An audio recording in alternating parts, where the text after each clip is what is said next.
Hey friends, I wasn't sure if I should make this video. I've been sitting on it for a long time, going back and forth. Should I say something? Should I not? Should I be as clear as I want to be? And after watching Trump's rally at Madison Square Garden on Sunday, I thought to myself, yeah, we got to talk about this. We are just a few days away from the election. And frankly, it's interesting. I hear a lot of evangelicals talking about how we need to be very clear about what we believe and what we're advocating for. And I am kind of taking a page out of that playbook and saying, I agree.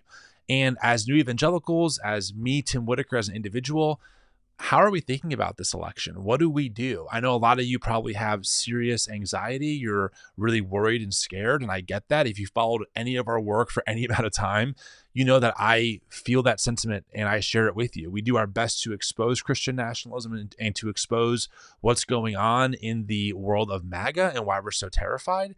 But I got to be transparent with you. Last Sunday, this rally, it was another level. And I say that as someone who I feel like every day I'm saying this is a new low that I thought we couldn't reach. This is a new low that I thought we couldn't reach. And Sunday was another one of those examples of here's a new low that I thought we would never reach as a country or as a people. And then we saw this. Let us remember that this great land was built on the foundations of faith, hope, and love. May we strive to embody these values, shining your light in our communities and beyond. As we face the coming days, grant us the strength to stand firm in our beliefs and to act with integrity, reflecting your grace in every choice we make. Her and her pimp handlers will destroy our country. Ukraine versus Russia, Israel, it's like bad soccer games. Who even cares? Are you ready to make history tonight and make some liberals cry? What a sick son of a bitch. The whole fucking party, a bunch of degenerates, lowlives, Jew haters, and lowlives. I watched him just totally decapitate a fake reporter. She is the devil, whoever screamed that out. She is the Antichrist. And the Palestinians are taught to kill us at 2 years old. She is grossly incompetent. All you have to do is look at her. There's literally a floating island of garbage in the middle of the ocean right now. Yeah. I think it's called Puerto Rico. It's going to be pretty hard to look at us and say, you know what? Kamala Harris, she got 85 million votes because she's just so impressive. As the first Samoan, Malaysian, low IQ, former California prosecutor ever to be elected president. I'm a good person. All we want to do is straighten out our country. Yeah, the level of dehumanization, the level of venom and anger and lies and propaganda.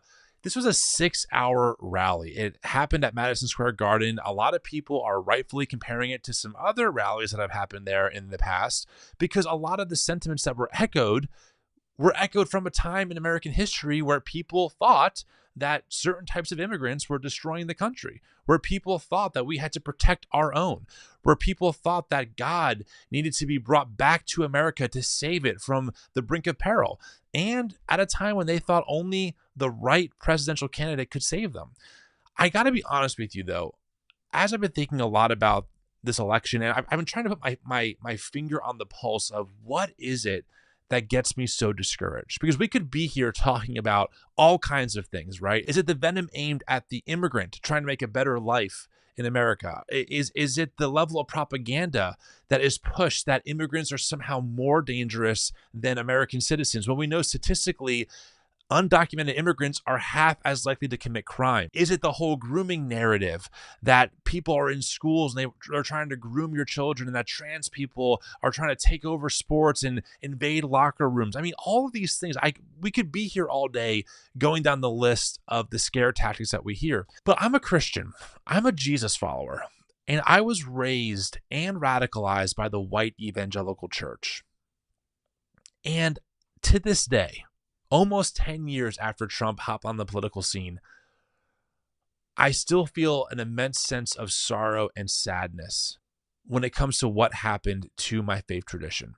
Now, many of you out there who follow our work know that, as I've learned, this comes from somewhere. Okay, the moral majority, white evangelicals in the 80s and 70s have consistently been on the wrong side of so many issues. So I'm not trying to make it seem like this happened in a vacuum. But for me, right, being raised in the white evangelical church, being taught so early on to give my life to Jesus, and I did, and to be told that these are serious commitments, you're really making a vow before God, and that you should never compromise these values.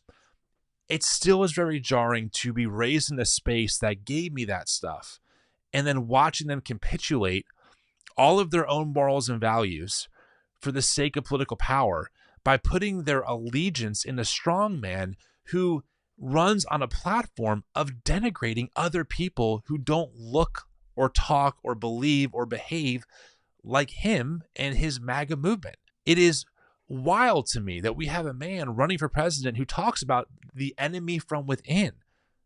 Who is he talking about? How is this a Christian ethic? What does that even mean? And it's been very discouraging still. And I say this as someone who, for a living, guys, I do this work. I read these stories. I watch the content. I go to these events for a living.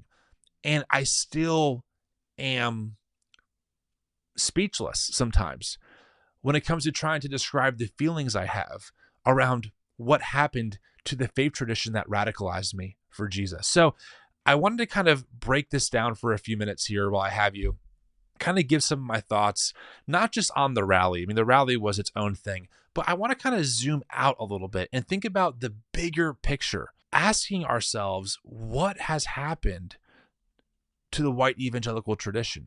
Maybe a better way of putting it is, how did I not see this the entire time I was in there? And then it gets kind of complicated, right? Because the experience of being in these spaces as just a participant in a local church, just doing your best for God, is very different sometimes than the broader conversation happening in white evangelicalism. I think that with the rise of Trump and the rise of the New Apostolic Reformation, all that kind of stuff, we've seen an unveiling, if you will, right? We've seen the lid kind of come off, and we're all looking very clearly inside the white evangelical bubble, and we're saying, oh my gosh, I didn't know that some of these people were here. But also, to be clear, things have shifted. Things have also shifted. For example, right, in the 90s when Bill Clinton had an affair with Monica Lewinsky, which, by the way, we could easily argue it was not consensual given the power dynamic. But when that happened, people like Franklin Graham made a good point. And they said, hey, how can we trust a man to lead the nation if he can't lead his family, right? Meaning, if a man can't have integrity off camera, why would he have integrity on camera? Yeah, that same Franklin Graham, when it comes to Trump, has a whole different tune that he sings and thinks that it's a private decision between him and his family. So there's no doubt that I have witnessed the white evangelical machine shift their moral values, which is ironic because often they're the ones claiming that people like me are moral relativists, right? But in reality, I've actually watched them change their moral convictions to fit a certain political narrative. So in a lot of ways, they're actually the moral relativists here. But I digress. This rally at Madison Square Garden, my research assistant watched almost the whole thing. She gave me dozens of clips. I mean, there are so many things that we could pull. I could do probably a 2-hour-long video just unpacking what people said. I played that montage for you earlier, but just know that it was full of everything you think about when the face of Trump enters into your brain. All of that and more. I couldn't believe that some of the rhetoric that was being said here was applauded and celebrated and accepted by a crowd that statistically was probably mostly Christian of some sort. It is shocking to me to watch the faith tradition that taught me these values so easily inhale a dehumanizing, toxic laundry list of grievances that only stoke more fear and division, while somehow claiming that it is not them who are divisive. It is President Obama who's divisive, or it's the left. I don't understand that. It's kind of like when people in the right-wing media spaces insisted that big tech was censoring them and was trying to buy the election and was trying to manipulate the election results. But now Elon Musk, who owns X, blatantly says that I will pay people $1 million if they vote, right? That actually says on Twitter he's endorsing Trump, that actually suppresses dissent. It's the same kind of thing where almost you feel like every accusation is a confession, where it's like, well, you're accusing the other side of doing this, but you yourself are doing this.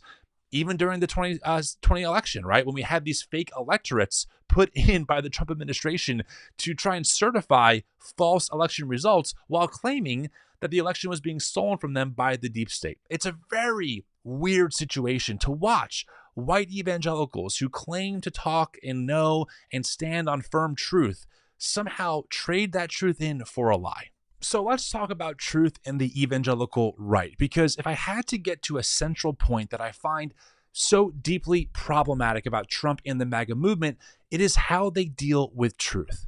I mean, we saw this at the very beginning of Trump's political career and the amount of lies he told while in office, which topped, by the way, over 30,000 in just 4 years. But it's not just the barrage of lies that Trump and subsequently his administration and inner circle tell.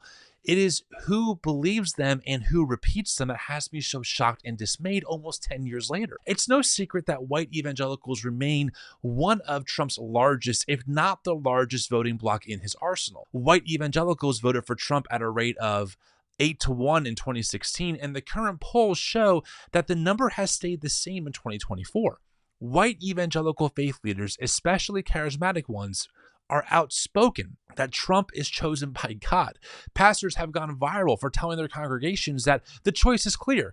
One side is ruled by Satan while the other isn't. And look, I know more about Christian nationalism and where it comes from now than I did all those years ago when Trump first came on the scene. But despite that, I still have a hard time reconciling what I was taught in church as a Christian and the direction my faith took in 2016 with Trump. Okay, but if you did not grow up in the white evangelical church like I did, you should know it's a massive subculture. It has its own movie industry, its own music industry, church industry, and even its own publishing industry. When you're in that bubble, everything you consume reinforces a conservative Christian worldview, and you hear the word truth used all the time.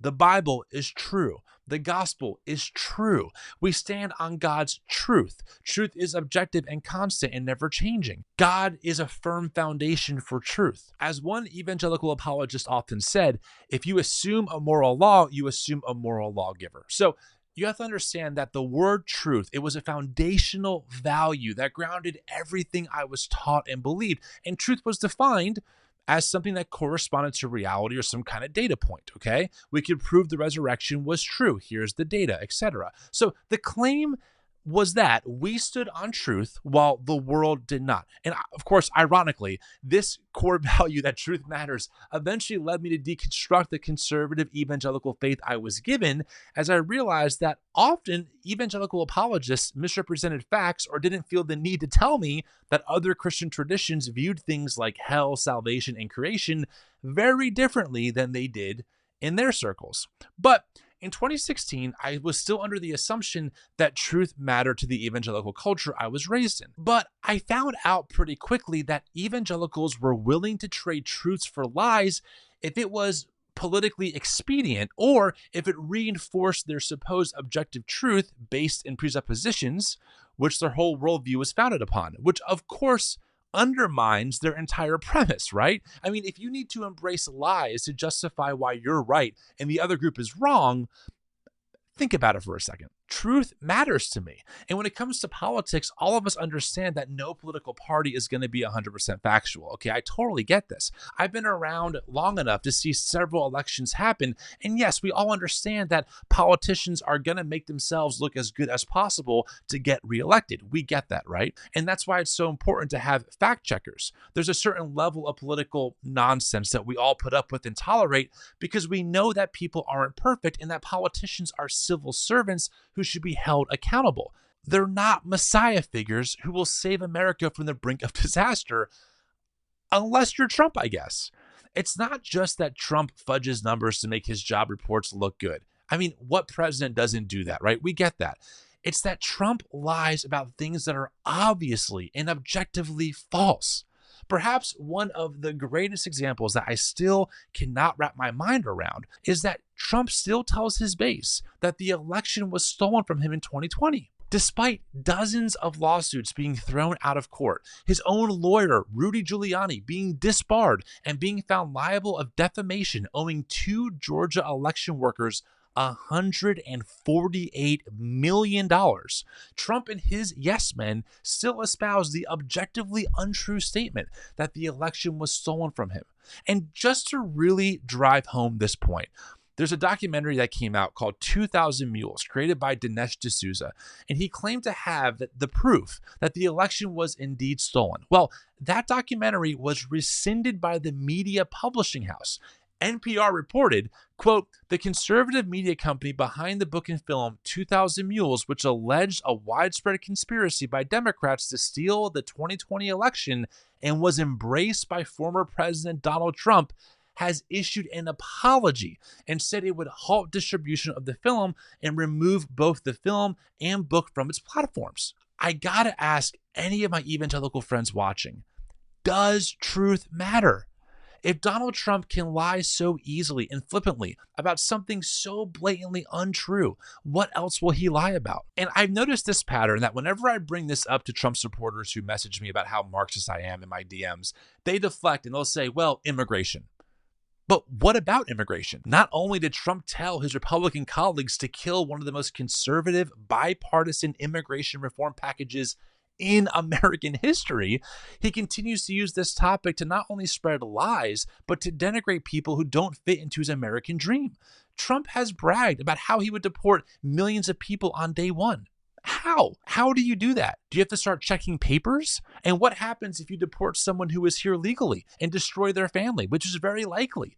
And we know it's not about the legal status because Trump and J.D. Vance spread baseless lies that legal Haitian immigrants were eating cats and dogs. In Springfield, they're eating the dogs, the people that came in. They're eating the cats. They're eating the pets. Okay. Sorry. This video is not here to fact check every claim made by Trump because we'd be here all day, and we've been doing that for years now. Just see our other pieces of content, especially our Friday recaps. But I gotta say one more thing about this. Elon Musk, who is now the new darling billionaire of the right, and is also a now huge Trump sycophant, worked in the U.S. illegally after he dropped out of college. It's not about illegal immigration. It's about who the immigrant is. Okay, I digress, but I do want to hammer home this point to my evangelical friends. Does truth matter to you?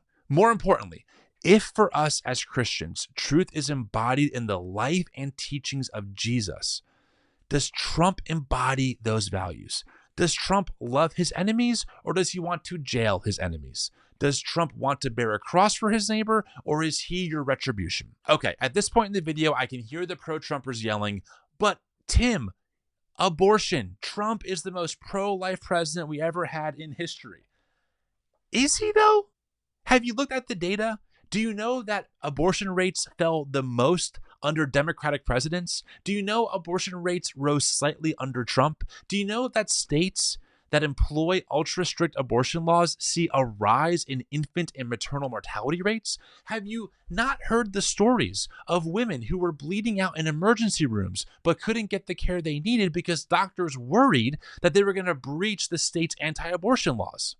Again, I got to ask you with all due respect, does truth matter here? We know what lowers abortion rates. Ending poverty, access to contraceptives, livable wages, and access to childcare. You know what doesn't lower abortion rates? Threatening to kill women who get abortions, like the men who support Trump want to do. You see, it's not just Trump that scares me. It's the people he'd bring into his administration and advisory council that keep me up at night. These are the men who believe in repealing women's suffrage. I'm not kidding. And just for the record, I think the 19th Amendment should be repealed. I think that because, well, first and foremost, because I'm a Christian, and that is the Christian position. Oh my gosh, you're saying that? Yes. By repealing the 19th Amendment, just for the record, it's not just trying to take away a female vote, but it's trying to say, no, there's a family vote. Right. There's a household. And it's like, well, where do women get their voice? Where women get their voice is from their father, from their husband, If they're not married, it's from their father. If they're not married and their father is dead, it's from their brother, it's from their uncle, it's the men in their lives that love them. And who want to go down to their local CVS and flush every form of contraceptive down the drain. We are going to behave as a Christian people. It means we are going to utterly abolish abortion, including in vitro, including the hormonal birth control pill, every single one of its forms, not just the Planned Parenthood clinic in Texas, but we're going to go down to the local CVS and we're going to start knocking those pills off the shelf. No more human sacrifice. I was thinking more about the rally the other day, and I thought to myself, the only way you can start your rally with a prayer to God, asking to reflect his integrity and grace with every choice you make, and then say that America is founded on faith, hope, and love, while following it up with 6 hours of dehumanizing rhetoric, lies, and name-calling, and thinking, wow, there's no problem here, is only if you worship a God made in your image. And once again, I have to ask Christians, does this reflect your values? Is this the way of Jesus? You taught me to take my faith seriously, to never compromise my convictions, and to ask God to use me no matter the cost. And I did that. I understand that when you grow up in a world of black and white, it's easy to assume that because we believe that Trump is such a threat to all of our neighbors, that we are then automatically sycophants for the Democratic Party and Vice President Harris. But let me tell you, if Harris is to get elected, she will be a civil servant. She is not our savior. We will not write books comparing her to Jesus, which our MAGA counterparts have done about Trump. We will hold her accountable to make good on the promises she ran on and to enact a weapons embargo on Israel to halt the mass slaughter of the Palestinian people that has been enabled under the Biden administration. As Christians, we know that our allegiance lies first and foremost with the way of Jesus. We don't give our allegiance to empire, but we give it to a crucified, unsheltered man who was crushed under the boot of the Roman authorities who asked God to forgive his killers. Jesus tells us that the two most important teachings are to love God and to love our neighbors as ourselves. That word neighbor is not qualified. Jesus doesn't say, but only if they're here legally, or only if they believe what you believe, or only if they have the same sexual orientation that you have. Love your neighbor, no exceptions. And frankly, I can't give my vote to a political party that runs on the demonization of certain types of neighbors who don't assimilate into their way of life. I can't give my vote to a party that brings terror to my trans neighbors, that makes up lies about my Haitian neighbor, or that runs on the campaign promise of getting rid of the woke in public education, which is code for Black history, which only further marginalizes my Black neighbor. At the risk of sounding hyperbolic, I truly believe this election is critical for the future of the country we call home. On one hand, we see a political party endorsed by KKK leaders, literal Nazis, and Christian nationalists who believe in enacting blasphemy laws. Project 2025 is a 900-page playbook for President Trump to follow that includes dismantling the Department of Education, which, by the way, includes the Office of Civil Rights, which vigilantly enforces federal civil rights laws in schools. Look, we're never going to have a political party that perfectly maps onto every Christian value we see taught to us by Jesus. But we have an ethical obligation to make the wisest decision we can that pushes our society in the direction of liberating the oppressed, of clothing the naked, of feeding the hungry, and loving our political enemies as ourselves. Choose wisely. Thank you so much for listening. I would love your feedback. Don't forget to like this video and subscribe to this channel. Talk to y'all next time.